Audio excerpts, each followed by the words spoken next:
কেমন আছো সবাই? আজ একটু সকাল করে ঘুম থেকে উঠে গেছি।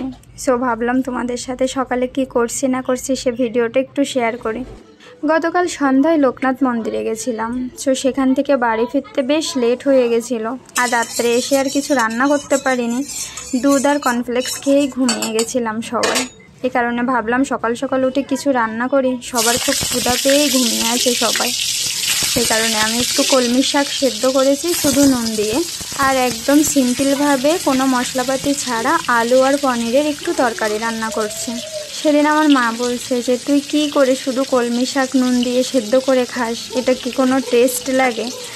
মানে সবারই একটা অন্যরকম, এক এক মানুষ এক একভাবে রান্না করে খেতে পছন্দ করে। তো তোমরা একদিন কলমি শাক না শুধু নুন দিয়ে হালকা একটু সেদ্ধ করে খেয়ে দেখবে কত ভালো লাগে। তারপরে আমাকে কমেন্টে জানাবে না যে ঠিক আছে ভালো লাগছে বা কিছু। তো তোমাদের সকালে কে কী রান্না করে খেয়েছো আমাকে কিন্তু অবশ্যই জানাতে ভুলবে না কমেন্টের মাধ্যমে। সকালটা খুব ব্যস্ততার ভিতর দিয়ে সবারই কেটে যায়। সকালটা যে কিভাবে কাটে এটাই বুঝতে পারি না। সকালে উঠতে উঠতেই মনে হয় যেন 11টা বেজে গেছে।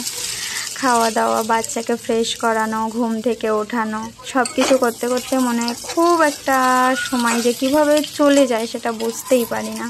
যারা ব্যাচেলার আছো তাদেরকে বলছে এত তাড়াতাড়ি কেউ বিয়ে শাদী করো না, অ্যাটলিস্ট 30 বছর হোক তারপরে বিয়ে শাদী করবে, তাহলে দেখবে সব কিছু মোটামুটি আকারে মানিয়ে নিতে পারছো।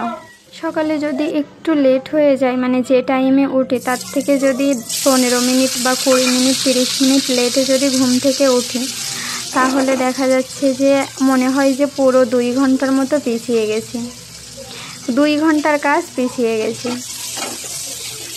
যে টাইমে উঠতে হবে ঠিক সেই সেম টাইমে উঠতে হবে, না হলে দেখা যাচ্ছে যে ঠিক কাজ করতে করতে দেখা যাচ্ছে মানে খাওয়া দাওয়া করতে গেলে সকালে মিনিমাম তোমার 11টা, আর বাচ্চা কাচ্চা নিয়ে 11টা খাওয়া মানে খুব একটু লেট হয়ে যায়। তাও বাবুকে নিয়ে অত হ্যাপা পোহাতে হয় না, কারণ ওকে তো সকালে উঠে ম্যাক্সিমাম দিন হচ্ছে ওটস খায়। ও সকালে ওটস খায়, একটা কলা খায়। আর ডিম সিদ্ধটা তো খাওয়াতে পারি না ওভাবে, ডিম ভাজিটা মোটামুটি একটু খাই, কিন্তু সবসময় না, তাও টমেটো সস দেওয়ার পরে সে খাবে। এমনি সিম্পলভাবে কখনো তাকে যে একটু ডিম ভাজি খাওয়াবো বা একটু ডিম সেদ্ধ করে খাওয়াবো, এটা কখনোই তাকে ঠিকমতো খাওয়ানো যায় না। আসলে যাদের বাচ্চা আছে না তাদেরকেই বলছি 6 মাস পরের থেকে না মোটামুটি আকারে টুকটাক মাছ শাক দিতে থাকবে, না হলে না, আমি 1 বছর দেইনি, ডাক্তার বলেছিল যে না দিও না 1 বছর মাছ শাক, ধীরে সুস্থে দিও, ঠিক আছে 1 বছর পরে লিভারটা ঠিক হোক। কিন্তু জানো লিভার ঠিক করতে যে তার খাওয়া দাওয়াটাই উঠে গেছে। এখন যাই হোক, তোমাদের সাথে কথা বলতে বলতে আমার রান্নাও শেষ হয়ে গেছে। তো ভিডিওটা যদি ভালো লেগে থাকে অবশ্যই একটা লাইক কমেন্ট করে পাশে থাকবে। ভালো থেকো, সুস্থ থেকো।